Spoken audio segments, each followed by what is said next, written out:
असा पूरी सिंध गड करे असा यो साबित करनासी कि सिर्फ असा सिंध जो हक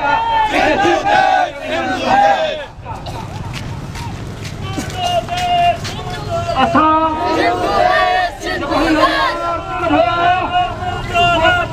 आज मुखे यकीन थी वियो है राशिद मोराई जे मज़ाहमती गीतन जड़ा मोरे वासियो ये न समझो त अज तव्हां को जस्कम जहन काफले के आजा कयो है पर तांजे जोश तांजे जज्बे तांजे इश्क के दिसंदे मुखे यकीन थी वियो है ता आजादी के भलीकार कयो है याद रखे छड़ियो चेहरे तरीके से जमहूरियत आज वो खुशहाली भली केड़ा खूबसूरत लफ्ज छो न हुजन पंहिंजे गहराई में केड़ी वुसियत माना में छो न हुजे पर याद रखे छड़ियो आजादी लफ्ज जो को भी मुतबादिल थी न थो सके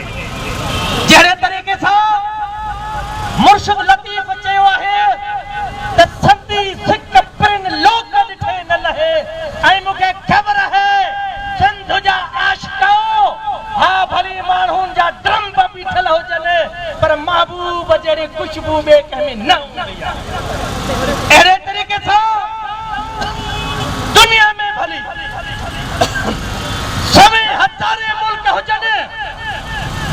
पर पंहिंजे वतन जी सूह ऐं खुशबू समूरी दुनिया जे मुल्क में कान हूंदी आहे उन करे मोरे वासियो ऐं मोरे जे आस पास जा रहंदड़ साथियो कॾहिं बि आज़ादीअ खां दस्तबरदार न थीजो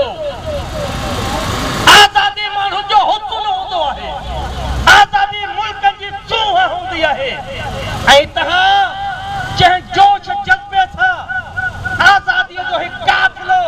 उन में विख कई आहे या तव्हां हिकिड़ो कदम खयो आहे या हिते मौजूद आहियो तव्हां सिंध जे हुस्न खे वेलकम कयो आहे भलीकार कई आहे ऐं यादि रखे छॾियो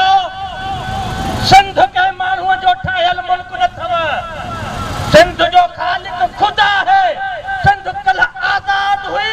ऐं तव्हांजी मोहबतुनि सां तव्हांजे जज़्बे सां तव्हांजे इश्क सां सिंध ज़रूरु आज़ादी ॾिसंदी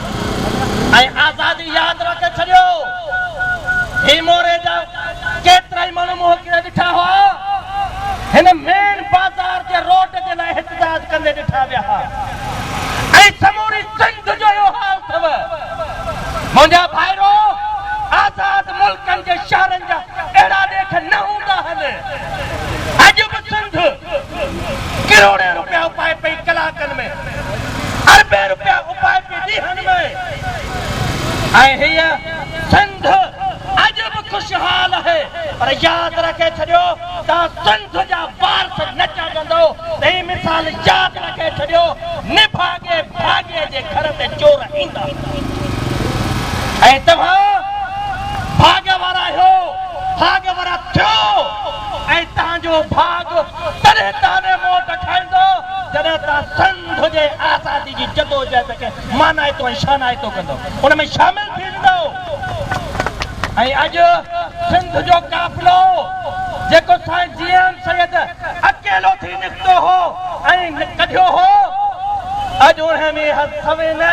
हज़ारे न किरोड़े माण्हू शामिल अथव ऐं सिंध जे आज़ादीअ जे काफ़िले जी ताक़त तमामु वॾी अथव हा 23 मार्च ते हिन 23 मार्च ते जा अॼु शहीद बशीर खान जी तबीह हुजे ऐं जॾहिं सिंध जा आशिक कराची में पंहिंजे जोश ऐं जज़्बे जो इज़हार करण निकिता हा त समूरी दुनिया मुतवजह थी वई ऐं चवे पई सिंध जा आशिक जागी पिया ऐं सिंध खे फुरींदड़ सिंध खे लुटींदड़ उहे चोर आहिनि ऐं अॼु तव्हांखे इहो ई नारो बुलंद करणो पवंदो त जाॻिया आहियूं तूं चोर असीं भाॻिया मुंहिंजा भाइरो अॼु ही ख़ूबसूरत काफ़िलो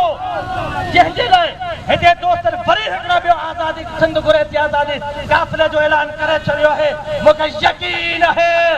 जस काम ज़िले नौशर फिरोज़ पंहिंजे हथ आज़ादी के काफ़िलनि सां अहिड़ो मौक़ो फ़राहम कंदी समूरी सिंध खे जो समूरी सिंध फास थी वेंदी।